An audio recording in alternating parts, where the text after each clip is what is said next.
పోషించలేక, పిల్లలకు సరైనటువంటి విద్యను అందించలేక జిల్లాలో ఎన్నో స్కూల్స్, కొన్ని వందల స్కూల్స్ క్లోజ్ చేశారు.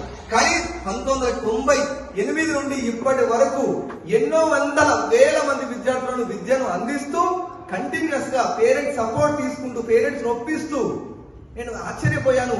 పేరెంట్స్ పిల్లలకి డిసిప్లిన్ కూర్చున్నారు, అసలు ఎవరు మాట్లాడట్లేదు, ఇండిసిప్లిన్ ఎవరి దగ్గర లేదు. అంటే అదంతా కూడా గత కొన్ని సంవత్సరాలుగా రమణారెడ్డి గారు చేసినటువంటి కృషి అని నాకు అర్థమైంది.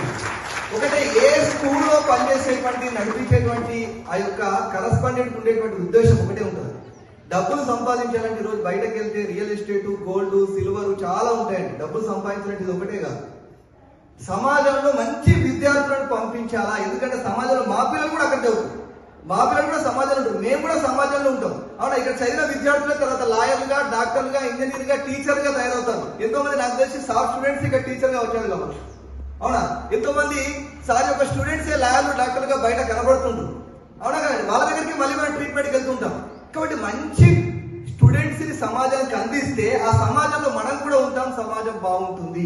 కాబట్టి సమాజం బాగుండాలి, దాంట్లో మనం ఉంటాము, అందరూ బాగుండాలి, అందులో మనం ఉండాలి అనేటువంటి ఉద్దేశంతో సారు అనిర్వచనీయంగా ఎన్నో రకాల ఇంప్లిమెంటేషన్. అవునా, ఈరోజు మీకు ఇక్కడ స్కూల్లో లేనటువంటి ఒక ప్లాన్ లేదు. ఎందుకంటే అబాకస్ ఉంది, వేదిక్ మ్యాథ్స్ ఉంది, ప్రతి యాక్టివిటీ చేయిస్తున్నారు. 10th క్లాస్ వాళ్ళను దీపావళి నుండి మళ్ళీ ఎగ్జామ్స్ అయిపోయిందో రెస్పాన్సిబిలిటీగా ఫీల్ అవుతున్నారు.